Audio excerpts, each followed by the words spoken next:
თქვენთვის როგორც ისტორიკოსისთვის და როგორც მოქალაქისთვის რა არის 26 მაისი პირველ რიგში? 26 მაისი არის ძალიან მნიშვნელოვანი თარიღი, როდესაც ჩვენ როგორც იმ დამოუკიდებლობის დეკლარაციაში წერი 117 წლიანი მონობის შემდეგ მოახერხეთ შევქმნით და აგვადგინეთ ჩვენი დამოუკიდებლობა. რა იყო წარმატების ფორმულა სოციალ-დემოკრატებს? რატო იყო ესეთი მოჭიდების რაღაცა მაშინდელი საბჭოთა კავშირის ერთ-ერთ განაპირა კოლონიაში ეს იდეა? ამას განაპირობებდა ის მძიმე სოციალური თემა, რომელიც არსებობდა მაშინ.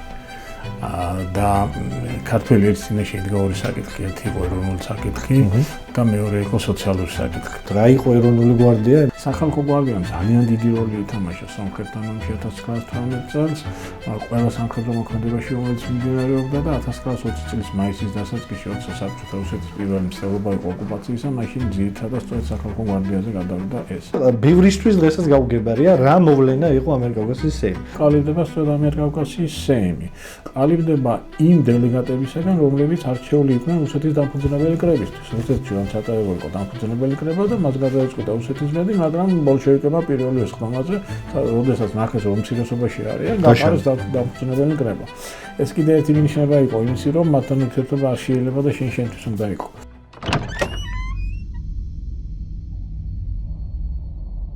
მოგესალმებით. დავბრუნდით დერეფანის მე-19 ეპიზოდით. ძალიან დიდი მადლობა რომ ხართ ჩვენი გამომწერები, ხართ ჩვენი მაყურებლები, ყველა ეპიზოდიდან ეპიზოდამდე იზრდება იმ ადამიანების რაოდენობა, ვინც ინტერაქციაში შემოდის ჩვენს გვერდზე, ჩვენს არხზე, ამიტომ მათ ვინც არ ახართ ჯერ კიდევ ჩვენი გამოწერები, გთხოვთ ქვემოთ დააჭიროთ გამოწერის ღილაკს, ზარის ღილაკს და ჩვენი სიახლეები პირველები თქვენამდე მოვა. დერეფანი აგრძელებს მუშაობას ყველა იმ თემაზე, რომელიც ჩვენი საზოგადოებისთვის ყველაზე მნიშვნელოვანია, იმ დერეფნების სიარულს, რომელშიც წყდება საქართველოს ბედი და დღეს ვილაპარაკებთ იმ დერეფნებზე, სადაც საქართველოს ისტორიის ბედი წყდებოდა. ქართული სახელმწიფოების ისტორიაში ერთ-ერთი ყველაზე მნიშვნელოვანი თარიღი გვიახლოვდება 26 მაისი და 26 მაისი გამოძახილი 1918 წლის 26 მაისისა.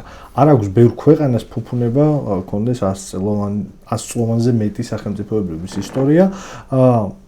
იმ ისტორიამ, რომელმაც შექმნა საქართველოს პირველი რესპუბლიკა, ვისაუბრებთ იმ ამბებზე, ვისაუბრებთ სახელმწიფოებრივი ისტორიისთვის მნიშვნელობაზე, იმ არასრული ერთი საარჩევნო ციკლისა, რომლის ბოლოს 25 თებერვალს რუსეთის ბოლშევიკური არმია იპყრობს საქართველოს და განდევნის ქვეყნიდან პირველ რესპუბლიკას. მაგრამ ვერ განდევნის იმ ისტორიას, რომელიც ცოცხლობდა საქართველოს ფარგლებს გარეთ და რის საფუძველზეც ჩვენ დღეს გვქვია სახელმწიფო, ვართ საქართველო და რის საფუძველზეც აღდგა ჩვენი დამოუკიდებლობა საბჭოთა კავშირის დაშლის შემდეგ. მოკლედ, მე-19 ეპიზოდში ვისაუბრებთ 26 მაისზე და მის ისტორიულ მნიშვნელობაზე.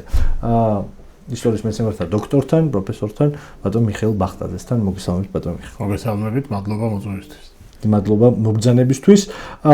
ბატონ მიხეილ, პირველი კითხვა, რასაც დაგისვავდით, როგორც ალბათ ყველა ჩვენ სახელმწიფოებრივი ისტორია ზოგადად მნიშვნელოვანი რაღაც არის, რაზეც აქცენტის გაკეთება ჩემზე დღეს ყველაზე მნიშვნელოვანია იმისთვის, რომ ჩვენი თანამოქალაქეებმა იცოდნენ, როგორი სახელმწიფო იყო სხვადასხვა ეპოქაში საქართველო, მაგრამ თანამედროვე ქართული სახელმწიფოსთვის ალბათ ყველაზე მნიშვნელოვანი პერიოდია პირველი რესპუბლიკა. თქვენთვის როგორც ისტორიკოსისთვის და როგორც მოქალაქისთვის რა არის 26 მაისი პირველ რიგში? ძალიან საინტერესო კითხვა არის. თქვენ მართალი ბრძანეთ, ჩვენ ძალიან ხანგრძლივი ისტორია გვაქვს სახელმწიფოებრიობის, ხო? რამოდენიმე ათასწლოვანი. მაგრამ პრობლემა რაშია, იცით, როდესაც ყალიბდებოდა დღევანდელი სამყარო, აი ბოლო 200 წელი რო ავიღოთ, თქვა ამერიკის შეერთებული შტატების შექმნა, საფრანგეთის რევოლუცია, აი ზუსტად იმ პერიოდიდან მოყოლებული ჩვენ სახელმწიფო დავკარგეთ. ასე ვთქვათ, გამოვეთიშეთ იმ პროცესებს, რომლებიც მიმდინარეობდა, ეს ძალიან მძიმე დაისახა ჩვენზე, დღესაც ხვდებით ამას და ეს 3 წელი 1918 წლის 26 მაისიდან 1028 დღე იყო ამოსუნთქვის საშუალება. ეხლა ისტორია არის ის, რაც მოხდა და არავინ არ იცის რა იქნებოდა, მაგრამ ეს 3 წელიც რომ არ გქონოდა, ჩვენი მდგომარეობა კიდევ უფრო მძიმე იქნებოდა და ძალიან რთული თარებაში ვიქნებოდით. იცით რა არის ეს ჩემი მოსაზრება, არსებობენ ერები, რომლებსაც შეუძლიათ ძალიან დიდ ხანს იარსებონ სახელმწიფოს გარეშე. და არ კარგავენ თავის თვითყოფადობას, ჩვენ სამწუხაროდ თუ საბედნიეროდ არ ვიცი, ჩვენ ასეთ ერებს არ ვეკუთვნით. ჩვენ როგორც კი სახელმწიფოს კარგავთ, იმ წუთას ძალიან ძლიერ მდგომარეობაში აღმოჩნდებით და უკვე კითხვის ნიშნის ქვეშ დგება საერთოდ ჩვენი თვითყოფადობა. აი ამ მხრივ ძალიან მნიშვნელოვანია ჩვენი სახელმწიფო დამოუკიდებელი სახელმწიფოს არსებობა, ყველასთვის ბუნებრივია, მაგრამ ამ შემთხვევაში ჩვენზე გულისხმობ და აი ამ მხრივ 26 მაისი არის ძალიან მნიშვნელოვანი თარიღი, როდესაც ჩვენ როგორც იმ დამოუკიდებლობის დეკლარაციაში წერი 117 წლიანი მონობის შემდეგ მოახერხეთ შევქმნით და აგვადგინეთ ჩვენი დამოუკიდებლობა და საოცარი რა არის იცით, რომ შევქმნით საოცრად პროგრესული იმდროინდელი ევროპული ტიპის სახელმწიფო და აი ზოგჯერ მართლა გაგიკვირდება ადამიანს, რომ რუსეთის იმპერიაში თითქმის საუკუნოვანი ყოფნის შემდეგ როგორ მოხერხდა ეს, ანუ ეს რესურსი ამ ერში არსებობდა. და ის მოსაზრება, რომ იცით, აი 26 მაისი ქარმა მოიტანა, ქარმა წაიღო და შემთხვევით მოხდა, მე მგონი არასწორია, იმიტომ რომ მოყოლებული 1801 წლიდან ჩვენ ყოველთვის ვიბრძოდით ამისთვის, ხან იარაღით, ხან კალმით, მაგრამ დამოუკიდებლობის იდეა ყოველთვის არსებობდა. ბუნებრივია და ერი ამისათვის მეტნაკლებად მზად იყო და იმ 3 წელმაც ეს დაადასტურა.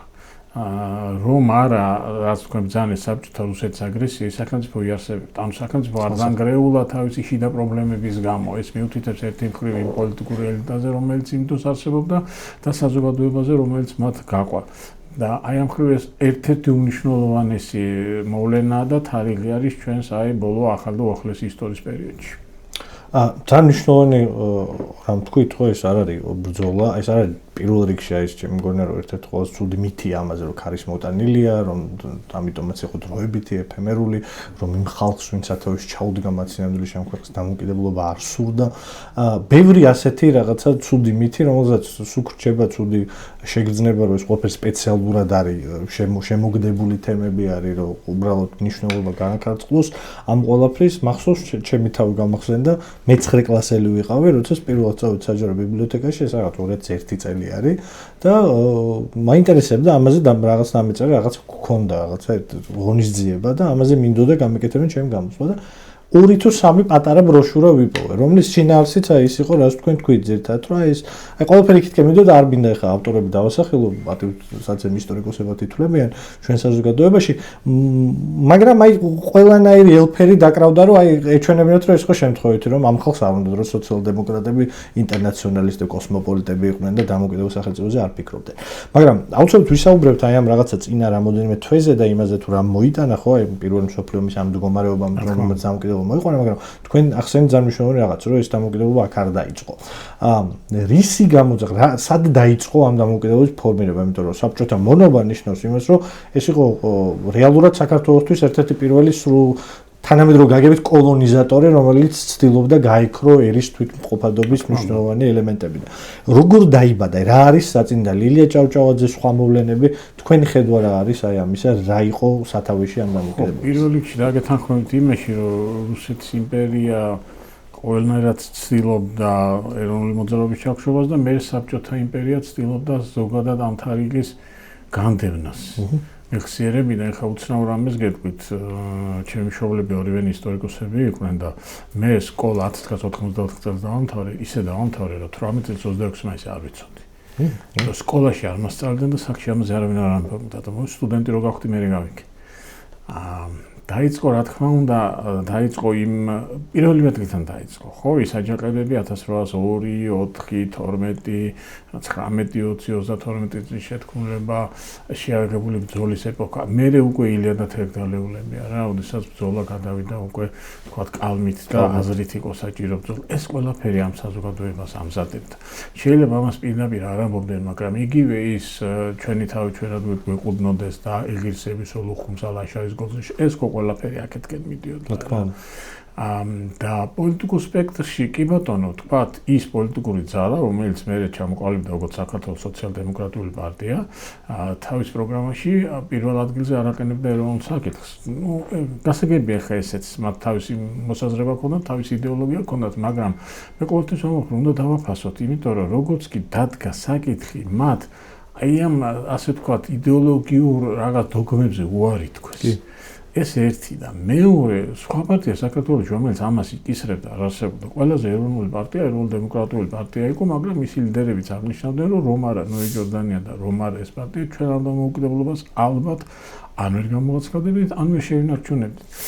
ანუ ისტორია უნდა ვიცოდეთ ისეთი როგორც იყო და კარგია თუ ცუდია და ეს მუდმივი ლანცვა იმდროინდელი ხელისუფლების რაღაც რაც თქვენ ბრძანეთ არასწორი შეხედულებები გასაგებია ეს ყველაფერი საბჭოთა პერიოდში მიზანმიმართულად მკვიდრდებოდა მაგრამ ყველაზე საოცარი ის არის რომ აგერ 35 წელია დამოუკიდებლები ვარ და ეს მითები ისევ არსებობს ქართულ საზოგადოებაში მიუხედავად იმისა რომ ბოლო წლებში ამაზე ბევრი იწერება აი მე ვერ ხსნი რატო ხდება რომ საზოგადოებას მაინც ურჩევნია აი ის რაღაცა მოჭორილი არასწორი ინფორმაციები და ერთი რამეა იცით როდესაც ჩვენ ვაკნინებთ იმ დაუშვათ ხელისუფლებას რომელიც იყო 18-21 წელს ჩვენ სახელმწიფოს ვაკნინებთ და ჩვენ საზოგადოებას ვაკნინებთ ხო ამიტომ ალბათ რა ვიცი საჭირო არის რომ ალბათ იგივე მასმედიის საშუალებების ცოტა მეტი აქტიურობა და ერთია კიდე ჩვენ საზოგადოებასაც ეს 26 მაისი არ უნდა გვახსენდებოდეს მანდამაიც 26 მაისს ალბათ სულ უნდა გვახსოვდეს იმიტომ რომ ის რესპუბლიკა ძალიან უნიკალური იყო თუნდაც იმ გამოცდილებით რომელიც მაშინ ჩვენ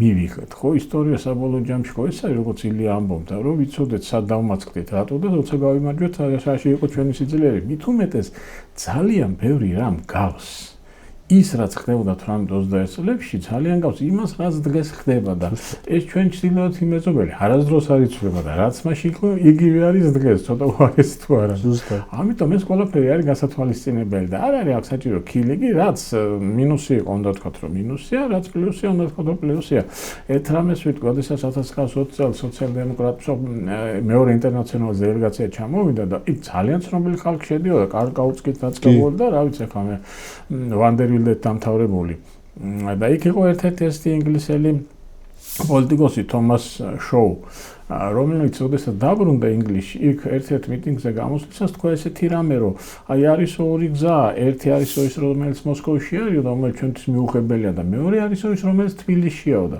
ხა დღეს ცოტა ძნელი წარმოსადგენია რომ ინგლისელი პოლიტიკოსი ინგლისში გამოდის და სამაგალითოდ მოყავს ის რაც ხდება თბილისში და აი ამ ყველაფრის ესე დავიწყება და იგნორირება და ესე ცინიკურად თქმა რომ აი რა იყო და ან ისო გაიქცნენ და დამოუკიდებლობა არ უნდოდა და 1000 მითია რომ ძალით გამოაცხადებინეს ვიღაცას ოთახში შეუვარდა რევოლვერი დაადო რაღაცა მოხდა ან ეს რო აი გერმანელებმა ძალით გამოგვაცხადებინეს არა რა თქმა უნდა ესე არ იყო ეს არავის არ ცხელოდა თან ძალით აკმისთვის რა რატო გამოაცხადებდნენ ძალით უბრალოდ შეიქმნა ისეთი ვითარება და ისარგებლეს ამ ვითარებით და ამიტომ გამოაცხადეს 26 მაისს მანამდე რატო არ გამოაცხადეს ნუ არ იყო ესეთი მარტივად დამოუკიდებლობის გამოცხადება ხო ძალიან პასუხისმგებლიანი პოლიტიკური ელიტა ყავდა და ის გრძნობდა რომ ეხლა ერთია შეიძლება გამოაცხადოს დამოუკიდებლობა მაგრამ პასუხისმგებლობა ხო უნდა აიღო ამდენად შეიძლება დამოუკიდებელი სახელმწიფო იყო იმ ვითარებაში 20 მსოფლიო ომი მიმდინარეობს აი ამ ყველაფრის განხილვაა საჭირო და ასე მიგება გარკვეული შეფასებების.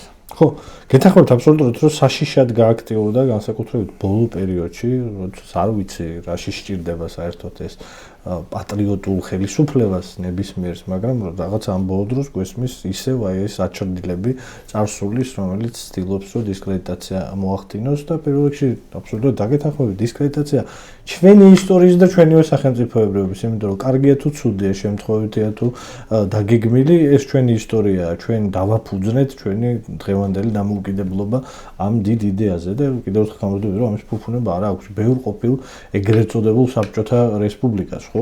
ძალიან ბევრი რესპუბლიკა იყო იგივე ცენტრალური აზიის ხო, რომელსაც ეს ფუფუნება საერთოდ არ ქონია და ძალიან ისეთი ბევრ შორეული წერტილიდან დაიწყეს თავისი სახელმწიფოს მშენებლობა. სოციალიზმი ალბათ პირველი მცდელობა სოციალიზმის მართლა ადამიანური სახით კი იყო ეს მე 68 წელს ჩეხური მცდელობა მაგრამ მართლა სოციალიზმი ადამიანური სახით ეს იყო პირველი რესპუბლიკა. აი თქვენ ახსენეთ სოციალ-დემოკრატების გავლენა და იგივე აი ეროვნულ დემოკრატების ნათქვამი რომ მათ გარეშე არ იქნებოდა ხოთ იმის რომ ეროვნულ დემოკრატია ბევრად უფრო ესეთი ნაციონალური იდეაზე, კონსერვატიზმზე დაფუძნებული ძალა იყო. რა იყო წარმატების ფორმულა აი ამ პერიოდის მსოფლიოში, ეს არის რაღაც პირველი მსოფლიო ომის ეპოქა. რა იყო წარმატების ფორმულა სოციალ-დემოკრატების? რატო იყო ესეთი მოჭიდების რაღაცა მაშინდელი საბჭოთა კავშირის ერთ-ერთ განაპირა კოლონიაში ეს იდეა?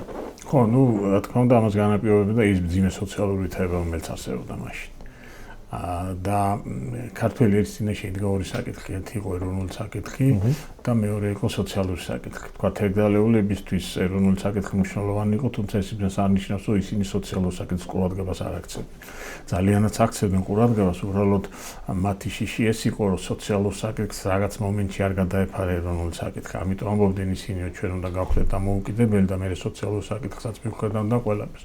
თუმცა შეიქმნა ახალი იდეოლოგია, სოციალურისტული იდეოლოგია, რომელიც საქართველოს შუათაჩვერის რუსეთიდან კი არა უფრო მეტად ევროპიდან შემოვიდა.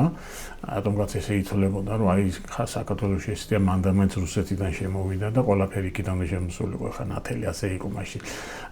და ბუნებრივია იმ პირობებში, როცა ესეთი რთული სოციალური ვითარება, ეს პარტია გახდა ძალიან პოპულარული, იმიტომ ძალიან მარტივ რამეს ამბობდა, რომ დავუშვათ სამუშაოდ უნდა შეემცირდეს, ხელფასი უნდა გაიზარდოს, რომ ბუნებრივია ეს ადამიანებისთვის იყო ძალიან მიმზიდველი და აქედან გამომდინარე ძალიან პოპულარული იყო არა მარტო საქართველოში, არამედ ზოგადად რუსეთის იმპერიაში და ევროპაშიც კი.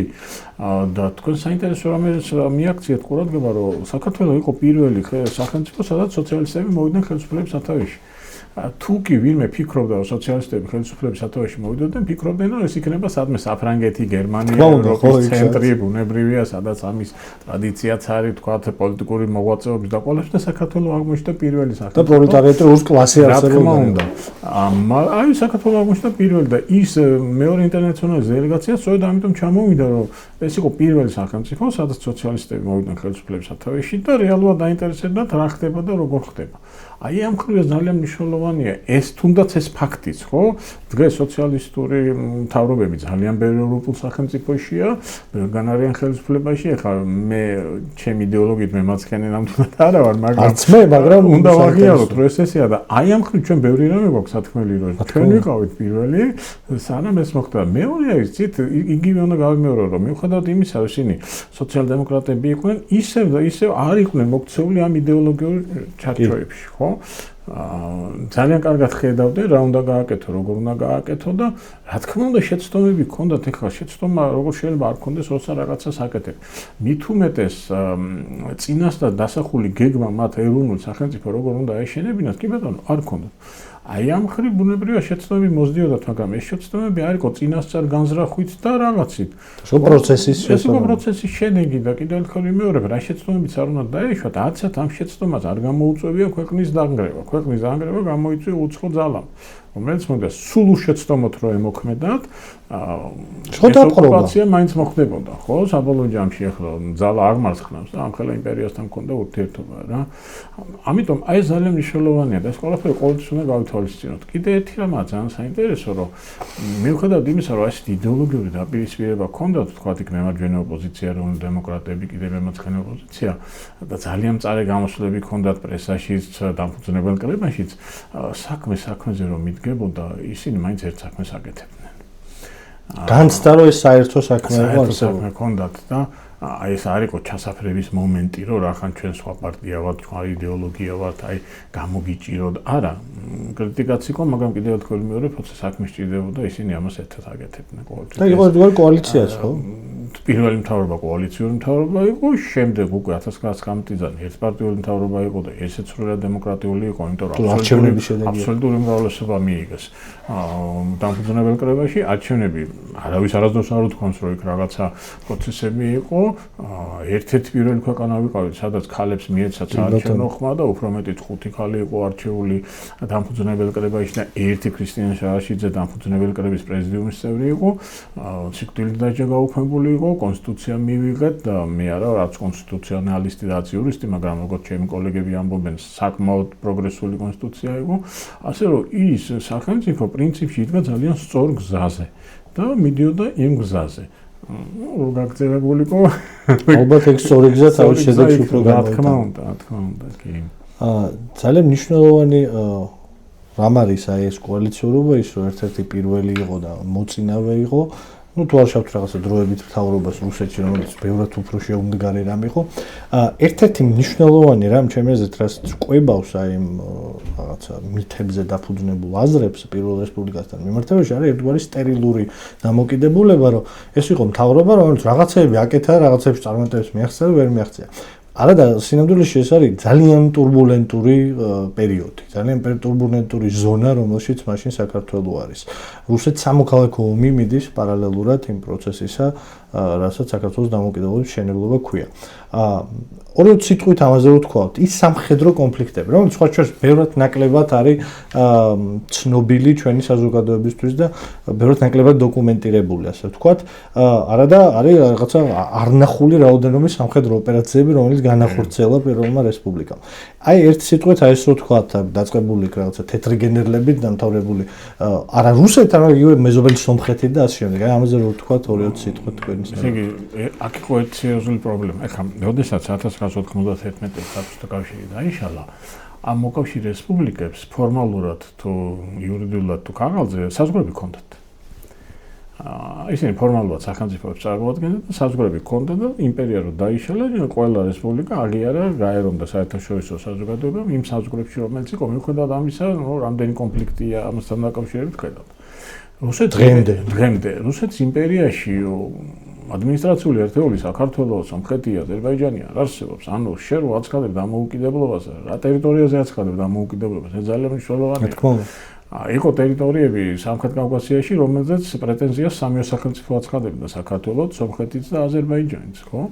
ამიტომ ეს ძალიან რთული საკითხია. გარდა ამისა, ეს მე-20 საუკუნის 10-იანი წლების ბოლო მაინც იმპერიების ხანა ევროპასაც რო გადავხედოთ, პატარა სახელმწიფოები ძალიან ცოტაა. რა თქმა უნდა. ხოლო იმპერიის დაშლის მერე შეიქმნა, ხო, დაუშვათ იგივე ლიტვა, ლატვია, ესტონეთი, ფინეთი, პოლონეთი, ცენტრალური და აღმოსავლეთი, უნგრეთი და ასეთ პირობებში, როდესაც შენ დამოუკიდებლობას აცხადებს, საზღვრების პრობლემა გაქვს, რა თქმა უნდა, გარდა იმისა, რომ მოლაპარაკებები მიმდინარეობს, ერთ-ერთი მნიშვნელოვანი არგუმენტი არის შეერაგებული ძალები.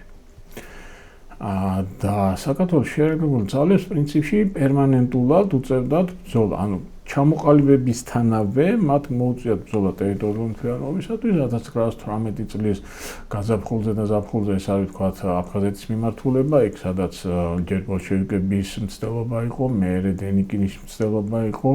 სამწუხაროდ მოხდა ისე 1918 წლის ნოემბერ-დეკემბერში სომხეთმა ვერ მოძებნა უკეთესი გამოსავალი გარდა იმისა, რომ ეს საკითხი გადაეწყვიტა და შეერაგებული გზით და სომხეთთან ომი დაიწყო. სხვათაშორის უნდა ითქვას, რომ მიუხედავად იმისა, რომ აზერბაიჯანთან ჩვენ გქონდა საკმაოდ სადაო ტერიტორიები, ამათთან არ გქონია, ეს იყო ჩვენი პოლიტიკური ელიტის დამსახურება და მათი პოლიტიკური ელიტის დამსახურებაც. რა თქმა უნდა, აჯანყებები ქვეყნის შიგნით, შიდა ქართლის ტერიტორიაზე, ისევ აფხაზეთის ტერიტორიაზე, სერიოზული პრობლემა იყო სამხრეთ-დასავლეთით, იქ, როდესაც ოსმალეთის იმპერია დაიშალა და ეგრეთ წოდებული ყარსის რესპუბლიკის შექმნა დაიწყო, რომელსაც პრეტენზიები ჰქონდა სამხრეთ საქართველოს ტერიტორიაზე და იქ, თქვათ, გიორგი მაზნიაშვილიც იბრძოდა, გიორგი კოინტაძეც იბრძოდა ამ ყარსის რესპუბლიკის წინააღმდეგ. 1920 წელი, როდესაც საბჭოთა უსაჯმა პირველად სცადა საქართველოს დაპყრობა. უნდა ითქვას, რომ 1921 წლის თებერვლამდე საქართველოს შეერაგებულმა ძალებმა თავისი ამოცანა ბოლომდე შეასრულა და ტერიტორიული მთლიანობა შეინარჩუნა. ეს ძალიან ძნელი გასაკეთებელი იყო. თან უნდა ფორმირება ხდებოდა ამ ჯარების. აქ კიდე ერთი რამეა, ომი ძუიეკის. დიდი ფინანსები უნდა საქართველოს ეკონომიკური მდგომარეობა საკმაოდ რთული იყო პირველი მსოფლიო ომის მერე ესეთი ვითარება. მაგრამ ნუ აი სახელმწიფო და სახელმწიფო და თავის საზოგადოება ინდივიდუალური გაზეთები რომ ნახოთ სულ არის ეს მოწოდება დაეხმაროთ ფრონტს, დაეხმაროთ ჯარს და სიები არის დაწყებული უნივერსიტეტის პროფესორებიდან ივანე ჯავახიშვილი და ექვთიმე თაყაიშვილი და სხვებიდან დამთავრებული ჩვეულებრივი რიგითი ადამიანებით, რომლებიც თანხას სწირავენ ამ ჯარს, სხვადასხვა სახის საჩუქრებს აკეთებდნენ.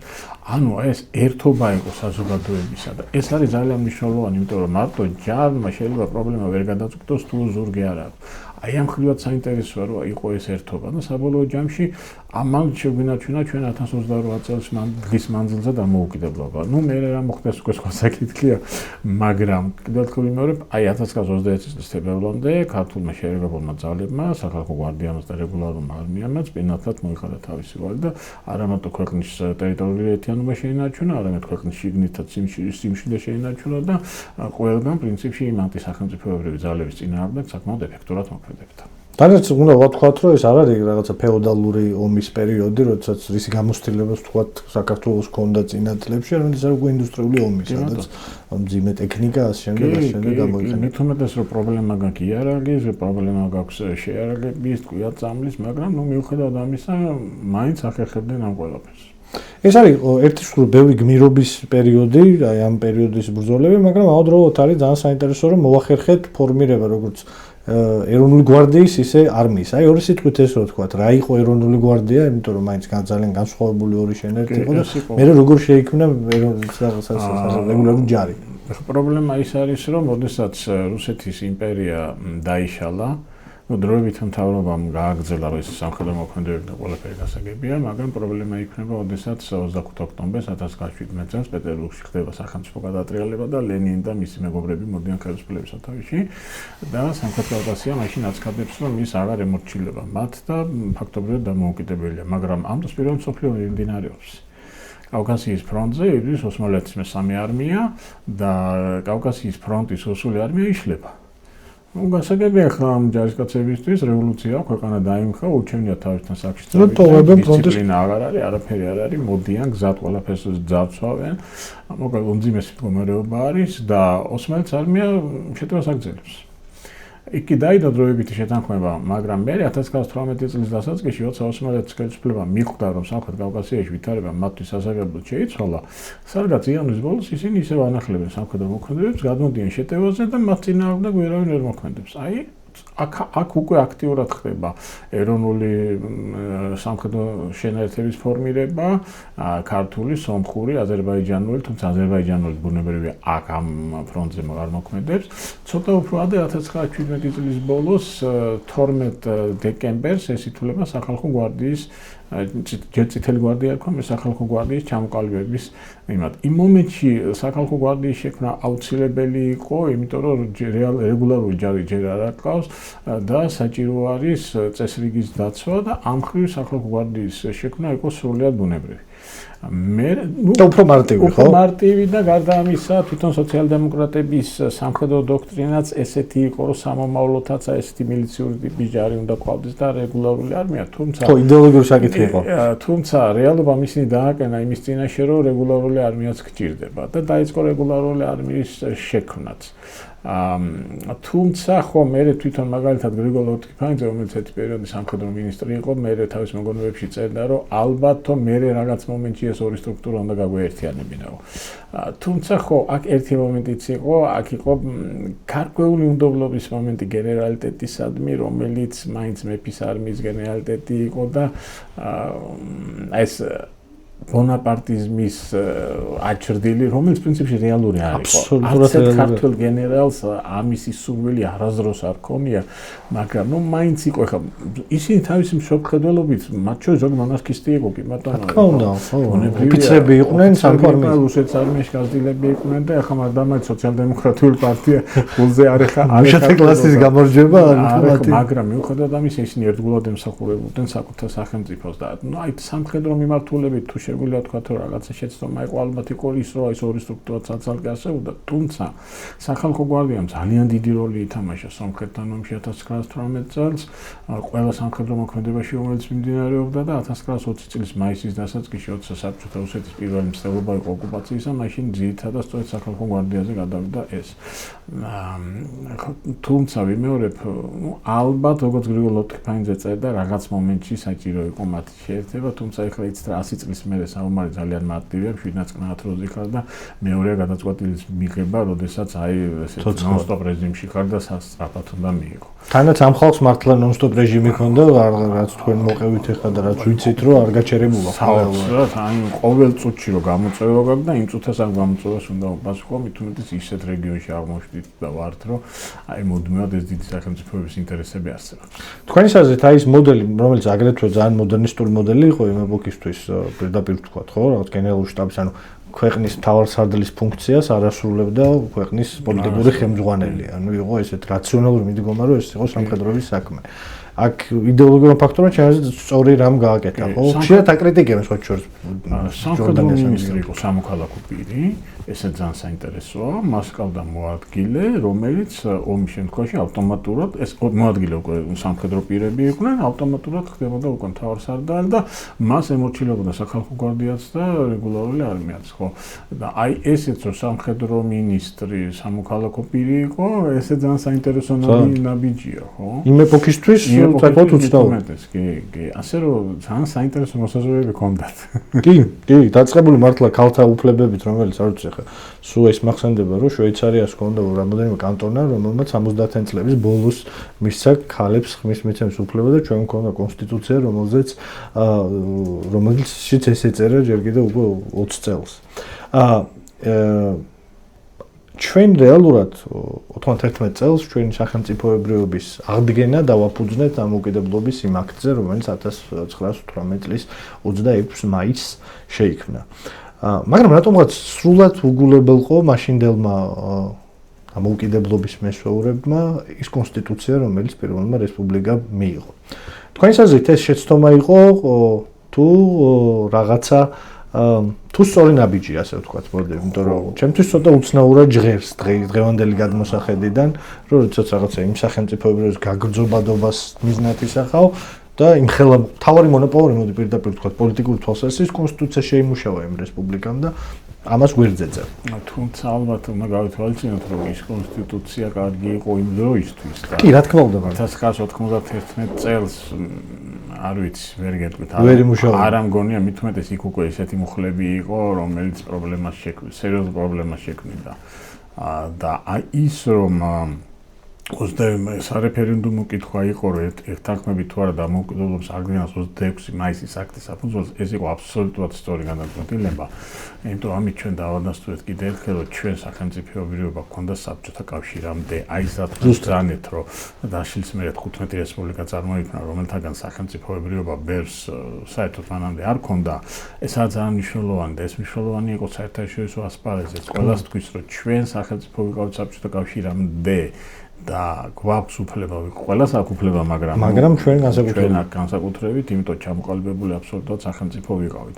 ეს იყო ამ მხრივ მე ვფიქრობ ძალიან მნიშვნელოვანი და ასევე ალბათ არასწორია ის, რაც ჩვენ საზოგადოებაშია ხშირად კამათი 9 აპრილი თუ 26 მაისი. ხო, აი ეგ იყო ჩემი შემდეგი კითხვა და თქვენ თვითონ მიხვედით მან. მუდმივად არის ეს 9 აპრილსაც იწყება ეს და 26 მაისსაც იწყება ეს. იცით და ჩვენი ტრაგიკული ბედის შედეგია, რომ ჩვენ მე-20 საუკუნეში ორჯერ მოგვიწია დამოუკიდებლობის გამოცხადება და ჩემს აზრით ჩვენ ორივე უნდა ვიზეიმოთ. ორივე 9 აპრილს და 26 მაისით. იგივე ჩვენ თქვათ ბალტიის ქვეყნები რა ვიყოთ, ორი დღე აქვს დამოუკიდებლობის თქვათ არა. ძველი და ახალი. უბრალოდ გასაგებია იმ თაობისთვის, რომელიც 99 წელს 9 აპრილს მოესწრო, იმ თაობისთვის ეს ალბათ უფრო ესეთი გლოვის და იმის დღე არის ვიდრე დამოუკიდებლობის, მაგრამ ახალი თაობა რომ მოდის, მათთვის 9 აპრილი უნდა გახდეს, რა თქმა უნდა, ქსოვნის დღე და პატივის მიგება მათთვის, მაგრამ ამავე დღეს ეს უნდა გახდეს ისეთივე დღე, როგორც არის 26 მაისი. და მე ვფიქრობ, აქ ყველა ხელისუფლება უშვებდა შეცდომას, როდესაც 9 აპრილს აი ამ სახით არ განიხილავდა. ის ღონისძიებები რაც წარდება 26 მაისს, ნაწილი შეიძლება 9 აპრილსაც ჩატარდეს, მაგალითად, ჯარის ნაწილმა შეიძლება 9 აპრილს დადოს. აქ სადაო არაფერი არ არის. ეს არის კიდევ ერთხელ მეორე ჩვენი ტრაგიკული ბედის შედეგი, რომ ჩვენ მე-20 საუკუნეში ორჯერ მოგვიწია დამოუკიდებლობის გამოცხადება და 11 დამოუკიდებლობის დღე, ერთია დამოუკიდებლობის გამოცხადება, მეორე აღდგენა იურიდიულად თუ მოდიოთ, მაგრამ ორივე თანაბაზომიერია და არ შეიძლება ერთის ხარჯზე მეორე ზაკნინება. აბსოლუტურად გეთანხმებით და შეუძლებელია რომ უნდა ვთქვათ პირდაპირ, ხო, 9 აპრილი უნიშნულოვანესი თარიღია საქართველოს ისტორიაში და ჩემი აზრითაც არ შეიძლება დიდი ხანი კიდევ ეს თარიღი გლოვად აღინიშნოს ამ ქვეყანაში, იმიტომ რომ ამ თარიღს აქვს აი ის დატვირთვა აღდგენის დამოუკიდებლობის მაჩვენებელია. და სწორედ იმიტომაც მოხდა 91 წელს, რომ აი ამ ამბავს, კარგ ამბავმა ის არ უნდა დაგავიწყოს, მაგრამ უპირატესი ეს უნდა იყოს, იმიტომ რომ დამოუკიდებელი გახდა. რეალურად დამოუკიდებელი გახდა. წინა პერიოდი აქვს, ასე ვთქვათ, ძალიან საინტერესო წინა პერიოდი 18 წლის 26 მაისის გამოცხადებას და ეს წინა პერიოდი პირველ რიგში აი რაც მახსენდება არის ამერიკა-კავკასიის სეიმი, რომელიც ძალიან ძნელად გასაგებია, ისე ის მე-9 კლასელი ჩემი თავი მაქსიმუმ საერთოდ ვერ გავიგე რას ნიშნავდა. ვიცი რომ ვერ ამიხსნა სამწუხაროდ მაშინ. და ბევრისთვის დღესაც გაუგებარია რა მოვლენა იყო ამერიკა-კავკასიის სეიმი. თუ შეგიძლიათ 2 სიტყვით ამაზე. გება ყოველთვის ერთი საკითხიო, თქვა რატო არ აცხადებენ დამოუკიდებლობას 26 მაისს. ეხლა ალბათ 17 წლის თებერვლის რევოლუციიდან 25 ოქტომბრის კონტრრევოლუციურ გადატრიალებამდე დამოუკიდებლობის გამოცხადება რთული იყო, იმიტომ რომ ეს რუსეთის სახელმწიფო არსებობს. და შენ თუ ეხლა გამოაცხადებ დამოუკიდებლობას, გამოდის რომ გამოდიხარ ამ სახელმწიფოს წინააღმდეგ, რომელიც ომშია ჩაბმული 500,000 კაცი კავკასიის ფრონტზე გიდგას. თუმცა 1917 წლის მარტიდან და აპრილიდან, როდესაც ინტერპარტიული საბჭო შეიქმნა, უკვე მიდის ამაზე ფიქრი. და მიდის უკვე ამაზე საუბარი. თუმცა კიდევ ერთხელ ვიმეორებ, შექმნილი ვითარებით პოლიტიკურ დამოუკიდებლობას ვერ გამოაცხადება. ერთია თქვა თუ შეგიძლია საეკლესიო დამოუკიდებლობა აღადგინო და ავტოკეფალიის აქტიდან გამოაცხადო და ამასაც მოყვება საკმაოდ მძიმე რეაქცია და ეხლა ადგილწარმოსადგენია პოლიტიკური დამოუკიდებლობა გამოაცხადებინა რა მოხდა. აი რატო არ ხდება დამოუკიდებლობის გამოცხადება 1917 წლის 25 ოქტომბრის მერე, როდესაც უკვე რუსეთის იმპერიის სახელმწიფო აღარ არსებობს, ლეგიტიმური ხელისუფლება აღარ არსებობს. აქ დგება კიდევ ერთი საკითხი, ეს არის შიში და პასუხისმგებლობა. აი გამოაცხადა დამოუკიდებლობა, მაგრამ რა შვები? ერთი მხრივ ეს კავკასიის რუსეთის არმია, რომელიც კაცმა არ იცის რას იზამს, მეორე მხრივ ოსმალეთის მესამე არმია, რომელიც არავინ არ იცის რას იზამს. ასეთ პირობებში თქვა, რომ ეხლა მე ვაცხადებ საქართველოს დამოუკიდებლობას, კიდევ ერთხელ ვიმეორებ, ტერიტორიები არ ეგაქვს, აუცილებლად მოყვება კონფლიქტი მეზობლებთან. ასეთ პირობებში ალბათ სწორი იყო გადაწყვეტილება, რომ მოდი დავრჩეთ ერთად. საქართველოს, სომხეთი, აზერბაიჯანი, გადარჩენის შანსიც მეტია, ერთად ვიქნებით, რესურსები ერთია, ბოლო-ბოლო შიდა პრობლემებს მაინც მოვაგვარებთ. აი ამ მხრივ როგორც ეს გარკვეულწილად ალბათ ყველაზე სწორი გადაწყვეტილება და ლოგიკური გადაწყვეტილება იყო. მაგრამ მე მოვლენები სხვანაირად განვითარდა. ოსმალეთის შეტევამ ყველაფერი შეცვალა. იმიტომ რომ ოსმალეთი იკავებს ტერიტორიებს, აზერბაიჯანელისთვის ოსმალეთის საფრთხე არ არის, პირიქით ისინი თვლიან, რომ შეიძლება ჩვენთვის ფარველობის მომენტი იყოს. კულტურული საქართველოს სომხეთი დგება დარტყმის ქვეშ, იწყება სამოუკავშირო მოლაპარაკებები და აი ამ დროს, როდესაც არსებობს ეს სახელმწიფო ამიერკავკასიის ფედერაცია, ბუნებრივია მას სჭირდება მთავრობა, ეს არის ამიერკავკასიის კომისარიატი და ბუნებრივია სახელმწიფოს სჭირდება საკანონმდებლო ორგანო და ესეთ ორგანოდ ყალიბდება სწორედ ამიერკავკასიის სეიმი. ყალიბდება იმ დელეგატებისაგან, რომლებიც არჩეული იყვნენ რუსეთის დამფუძნებელი კრებისთვის. რუსეთში რომ ჩატარებული იყო დამფუძნებელი კრება და მას გადაეწყვეტა რუსეთის მედი, მაგრამ ბოლშევიკებმა პირველივე ხმამაზე, როდესაც ნახეს რომ უმცირესობა არიან გაყარეს დამფუძნებელი კრება. ეს კიდევ ერთი მინიშნება იყო იმისი, რომ მათთან ურთიერთობა არ შეიძლება და შენთვის უნდა იყოს. და ბუნებრივია ეს საკანონმდებლო, ანუ ამიერკავკასიის ფედერაციას აქვს საკანონმდებლო ხელისუფლებაც, აღმასრულებელი ხელისუფლებაც, თუმცა აქ ერთი პარადოქსი იყო, რომ დამოუკიდებლობა არ ქონდა ჯერ გამოცხადებული. სტრუქტურები არსებობდა, მაგრამ არ იყო ფორმალურად არ იყო გამოცხადებული. და ოსმალეთთან მოლაპარაკებაში, როდესაც ეს საკითხი დადგა, რომ თქვენ ვინ ახალ ბოლო-ბოლო 1918 წლის 9 აპრილს გამოაცხადეს დამოუკიდებლობა. 9 აპრილია მაშინ. ამიერკავკასიის ფედერაცია, მაგრამ აი აქ თავი იჩინა შიდა პრობლემა. შიდა პრობლემებმა. რა იყო მთავარი შიდა პრობლემა? მთავარი პრობლემა იყოს მაინც ორიენტაციის საკითხი. აი ეს ოსმალეთის შეჩერების საკითხი. ეხლა ნახეთ რა ვითარება შეიქმნა. ოსმალეთს შეარაღებული გზით ვერ ვაჩერებთ. დიპლომატიური მოლაპარაკებით ვერ ვაჩერებთ, იმიტომ რომ ოსმალეთი გრძნობს უპირატესობას და რაც უფრო გაწელავს მოლაპარაკების პროცესს, მეტ ტერიტორიას დაიკავებს. და აღმოჩნდა, რომ დელეგაციას, რომელიც ჯერ ტრაპიზონში იყო და მერე ბათუმში იყო, განსხვავებული პოზიციები აქვს. თუ საქართველოს და სომხეთი ცდილობს მათ შეჩერებას, აზერბაიჯანის პრობლემა არ აქვს. ეს უკვე ნიშნავდა, რომ იქ მოლაპარაკებები ვერ წავალ კარგად და აი აქ უკვე დადგა საკითხი, რომ უნდა გადარჩეთ რა, უკვე აღარ არის საუბარი ამიერკავკასიის შენარჩუნებაზე, ჩვენ უნდა გადარჩეთ და აი აქ გამოგვადგა ის კავშირები, რომლებიც ჯერ კიდე 1914 წლიდან საქართველოს დამოუკიდებლობის კომიტეტს ჰქონდა, რომელიც პეტრეს სრულადან გერმანიაში დააფუძნა და აი მაშინ გაჩნდა ეს იდეა, იმიტომ რომ გერმანია იყო ერთადერთი სახელმწიფო, რომელსაც შეეძლო ზეგავლენის მოხდენა ოსმალეთს. სოფლიოში ვერცეთ სხვა ქვეყანა ამას ვერ გააკეთებდა. უკავშირეობიდან გამომდინარე და იმ 4-თა კავშირში წამყვანი ქვეყანა არის, გერმანელი გენერლები არიან ოსმალეთში და მოკლედ და გერმანიას რა თქმა უნდა თავის ინტერესები ჰქონდა. კი, ოსმალეთი მოკავშირეა, მაგრამ გერმანიას თავის ინტერესები აქვს სამხრეთ კავკასიაში და აი ეს იყო გერმანიის მხარდაჭერა, რომელმაც პირდაპირ განაცხადა, რომ ჩვენ თქვენ დაგეხმარებით, რა მთელ სამხრეთ კავკასიას. მაგრამ თქვენ კიდე აქ დადგა ესეთი საკითხი, რომ ან ჩვენ ვაცხადებთ ხა დამოუკიდებლობას და გერმანია გვეხმარება, ან ნუ გადავიჩეხებით სადღაც ოფსკროლში. და სხვათა შორის აგაკი ჩხენკელი, რომელიც იყო დელეგაციის ხელმძღვანელი, უკვე სადღაც 21-22 მაისიდან მუდმივად წერილებს წერს, რომ რატო აგვიანებთ.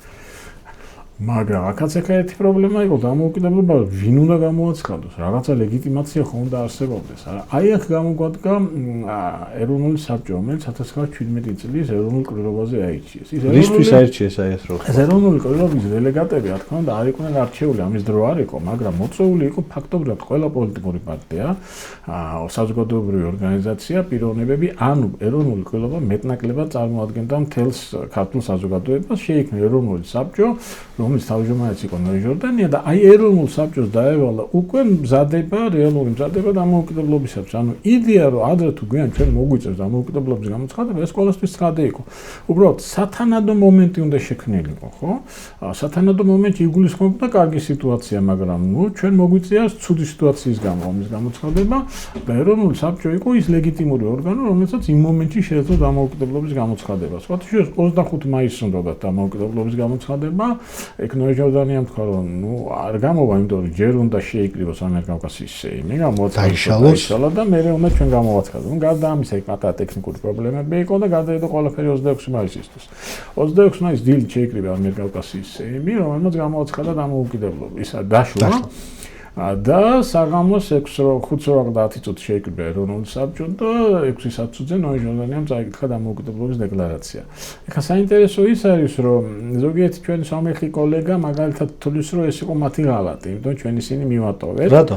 აი დელეგაცია ერთიანი დელეგაცია იყო, ერთიანი საკითხთან გამოსულიყავი და თქვენ გერმანელებთან მოძებნეთ თქვენი საქმე და ჩვენ საერთოდ მიგვატოვეთ. იცით როგორ არის საქმე? ესე არ იყო, ყველა ვიყურებოდით. და ახლა ყველა პირველ რიგში ფიქრობს საკუთარ სახელმწიფოზე და ბუნებრივია ეს გადაწყვეტილება მიიღეს, ანუ ეს მოხდა ამ შექმნილი ვითარების გამო და არავითარ შემთხვევაში არ იყო ის, რომ ახლა გინდა თუ არა გერმანელებმა გითხრას არ იქა არა.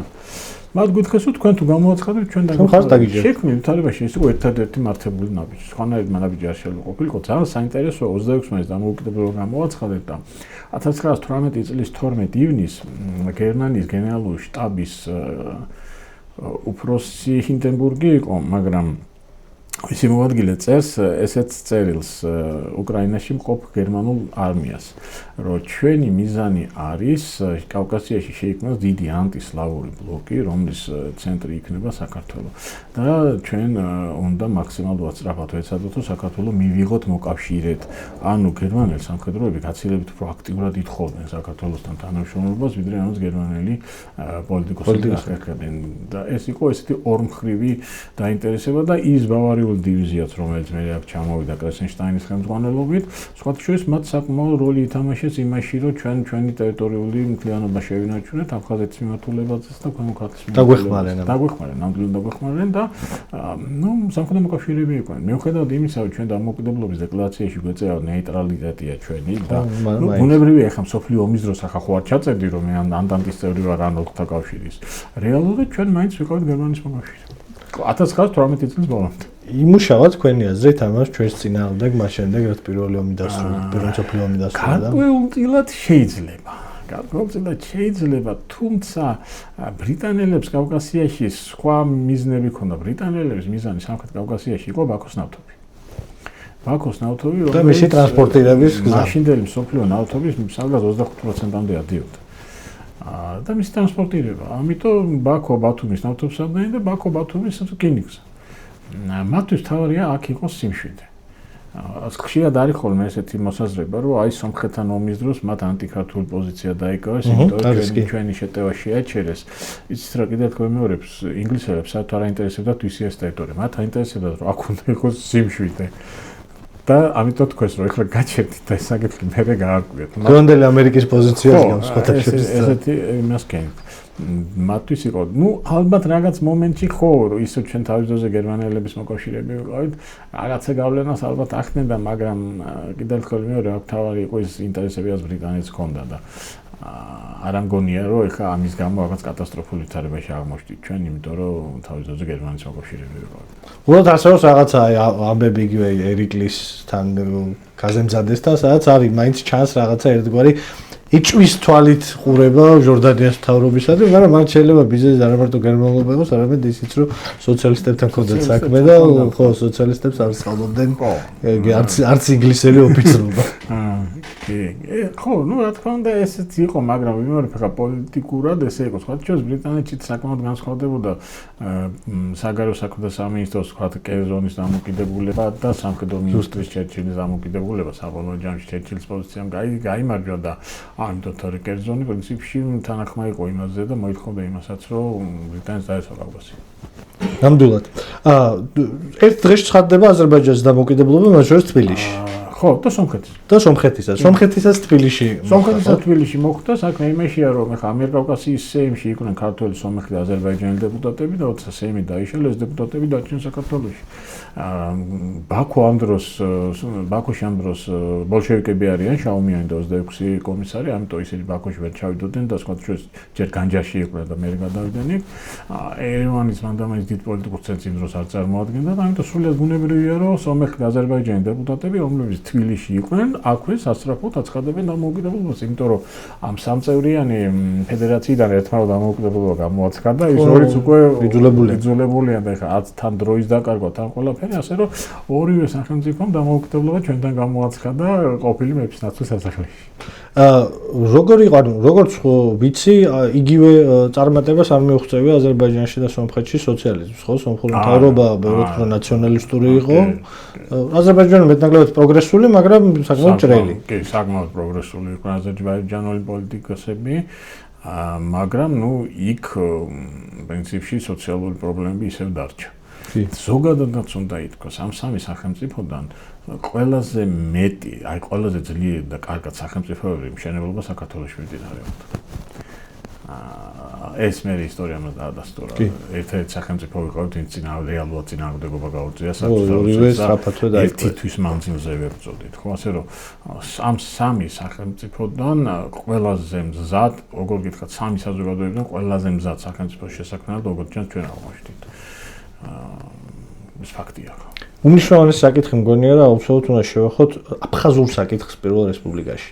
როგორ იყო აფხაზური საკითხი, როგორ იდგა მაშინ აფხაზური საკითხი და რამდენად სრულფასოვნად იყო ინტეგრირებული მაშინდელი აფხაზეთი საქართველოს პირველ რესპუბლიკაში. იქ რა თქმა უნდა არსებობდნენ ადამიანები, რომლებსაც საქართველოს დემოკრატიული რესპუბლიკასთან კავშირი არ ნდოდათ.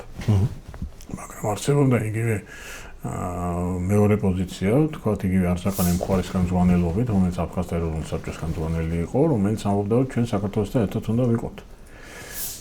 და საქართველოს კონსტიტუციაში, რომელიც მიიღეს 21 წელს, იქ განსაზღვრული იყო ავტონომია.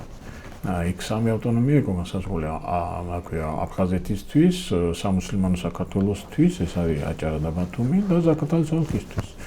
ასე რომ პრინციპში აფხაზური საზოგადოების მნიშვნელოვანი ნაწილი მხარს უჭერდა ერთიან საქართველოში ყოფნას. ვიმეორებ, მეორე ჯგუფიც არსებობდა, თქვათ ალექსანდრე შეერგელიძე. მაგრამ ისინი უმცირესობა სხვები, ისინი უმცირესობა იყვნენ და ნუ ეხლა ბუნებრივია იქ ნაწილში რუსული გავლენა იყო, ნაწილში პროოსმალური გავლენა იყო და ესეც სრულიად ბუნებრივია.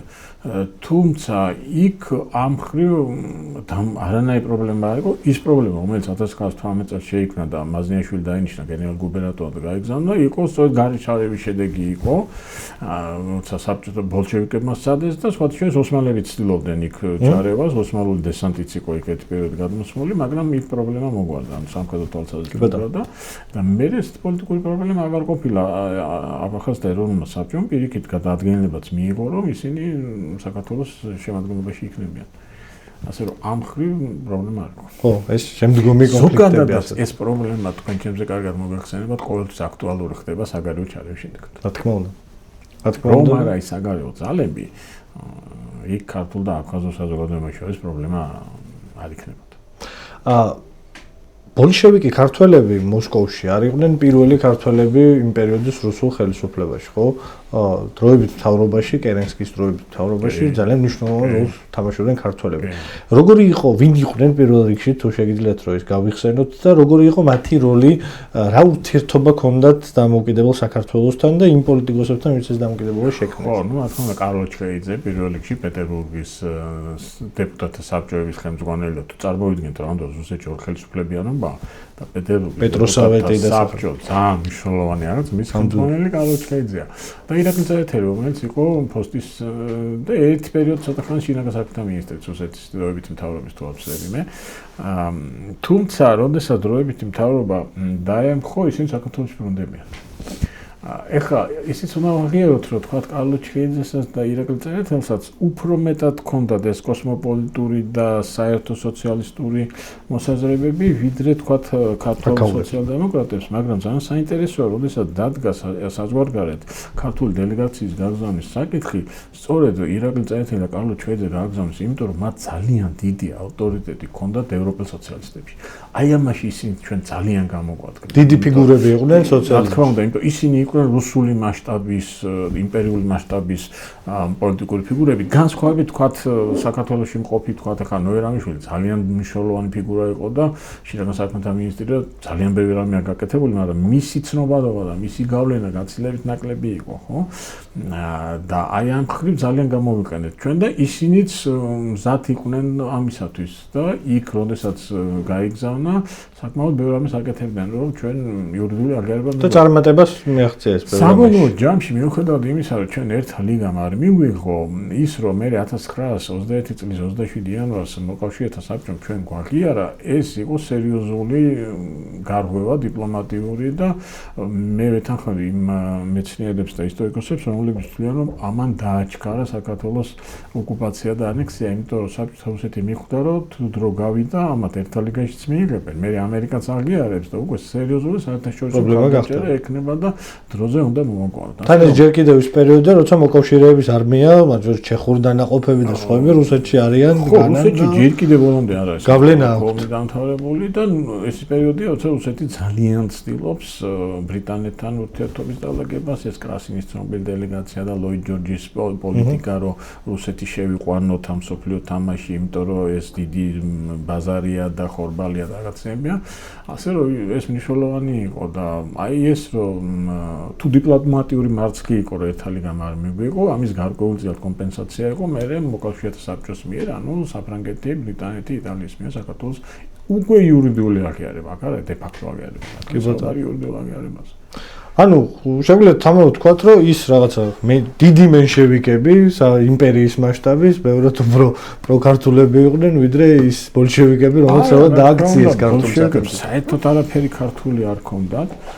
ну ეხლა ბოლშევიკებშიც მე მოგახსენებათ იქ პატარა განხეთქილება მოხდა ნაციონალ-კოლონისტები გამოჩნდნენ რომლებიც შედარებით უფრო ისინი იყვნენ თუმცა ჩემთვის მანდამაის დიდი განსხვავება არაფერი არ არის ერთნის და მეორე ძალიან აქტიურად მონაწილეობდნენ საქართველოს ოკუპაციაში და მათგან განსხვავებით რა თქმა უნდა ქართულ სოციალ-დემოკრატებს და კიდე ერთი მომენტი არის ეხლა თქვენ პირველად ახსენეთ ეს ტერმინი მენშევიკი და ხო მენშევიკები იყვნენ რუსული მასშტაბით მაგრამ საქართველოს ამით სპეციალურად არ ახსენე ქართულ სოციალ-დემოკრატებთან და ახსენე მარტო ჩხეიძე წერეთელთან მაგრამ აი ეს მომენტიც არის ალბათ სამწუხაროდ ზოგიერთ შემთხვევაში ეს სამეცნიერო ნაშრომებშიც ხდება მათი მოხსენება მენშევიკი უნდა ვთქვათ ქართული სოციალ-დემოკრატი ეს მენშევიკი საბჭოთა პერიოდში დაამკვიდრეს როგორც ესეთი დამამცირებელი ეპითეტი და ამითი კი ბატონო მენშევიკი იყვნენ 1918 წლამდე ბუნებრივია რუსეთის სოციალ-დემოკრატიული პარტიის წევრები იყვნენ მაგრამ მე ეს არის საქართველოს სოციალ-დემოკრატიული პარტია და ამითიც ვაკნინებთ იცი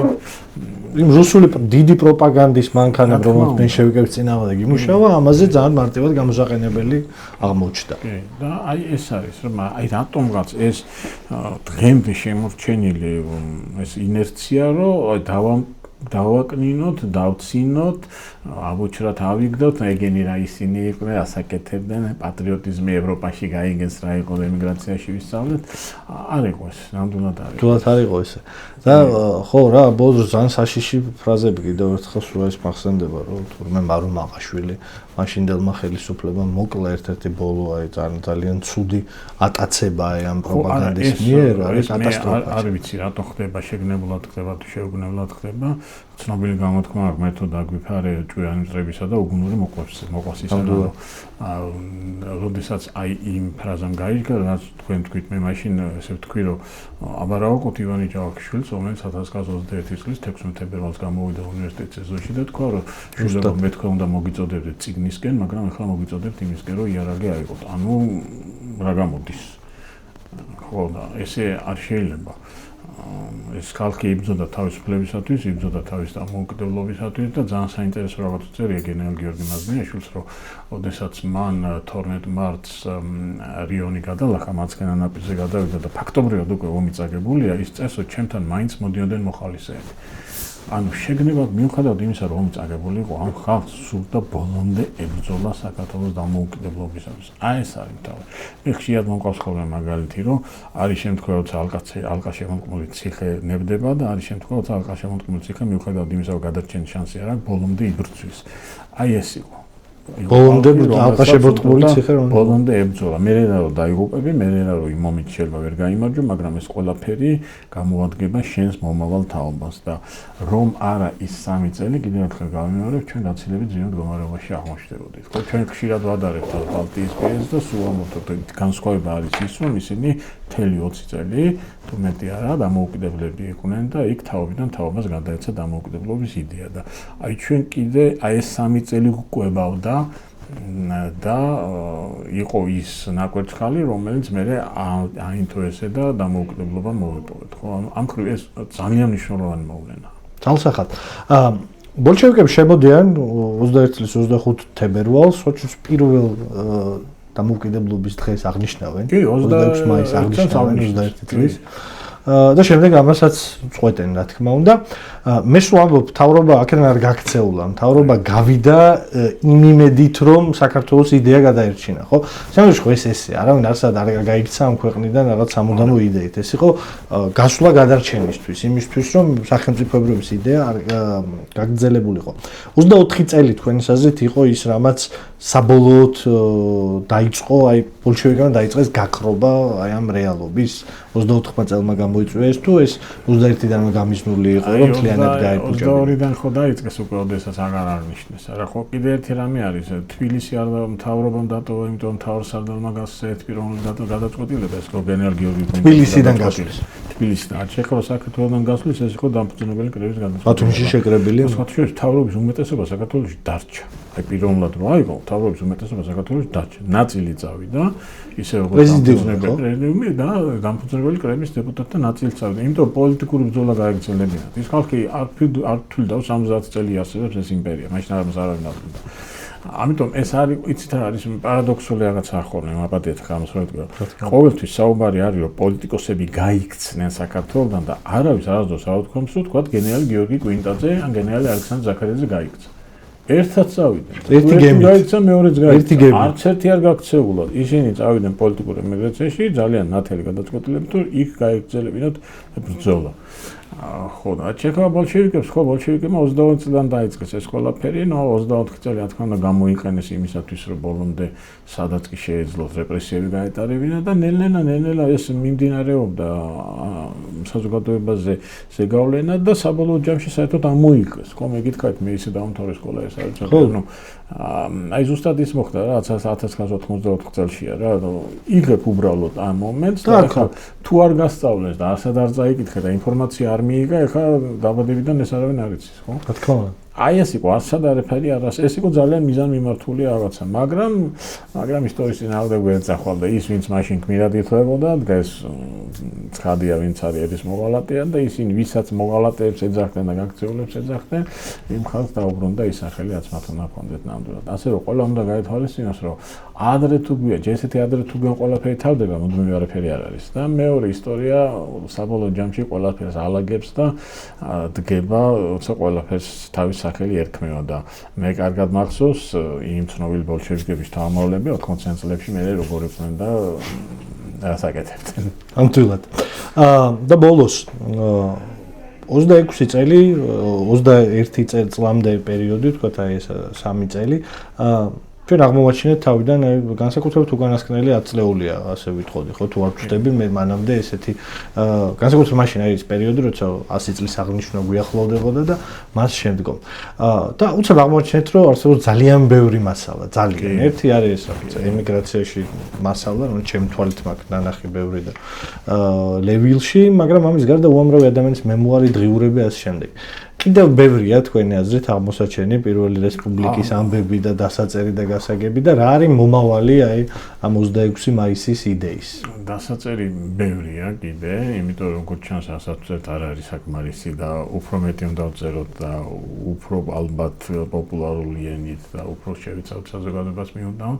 თქვენ ძალიან საინტერესო რამე აღნიშნეთ, რომ ემიგრაცია რაც წავიდა და წაიღო კი, მაგრამ აქ ოჯახებში შენახული ყოფილა მემუარები, წერილები, ფოტოები, რომლებიც ნელ-ნელა გამოჩნდა. ანუ რა საინტერესოა, ნახეთ ეს ოჯახები ამას ინახავდნენ, მიუხედავად იმისა, რომ ეს გარკვეული საფრთხე დანაშაულია, ხო? დანაშაული იყო, გარკვეული საფრთხე იყო. ეს ხალხი ამას ინახავდა.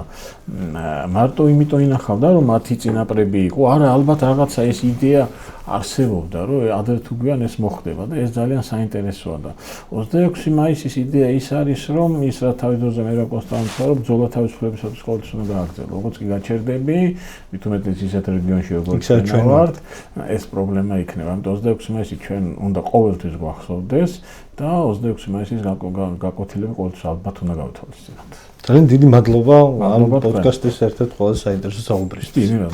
ამით 19 ეპიზოდი დასრულებულია. ძალიან დიდი მადლობა რომ გვიყურებდით. კიდევ ერთხელ შეგახსენებთ რომ აუცილებლად გამოიწერეთ ჩვენი გვერდი, გახსნით ჩვენი subscriber-ები, დააჭირეთ ზარის ღილაკსაც და მიიღეთ ამბები და დარწმუნებული ვარ რომ ძალიან ბევრი კომენტარი იქნება და დისკუსია იმ მნიშვნელოვანეს და ჩვენი სახელმწიფოსთვის და ჩვენი ხალხისთვის ერთ-ერთ ყველაზე საინტერესო თემაზე, საქართველოს პირველ რესპუბლიკაზე და დამოუკიდებლობის იდეაზე. ამით 19 ეპიზოდი დასრულებულია. ნახვამდის, მადლობა კიდევ ერთხელ.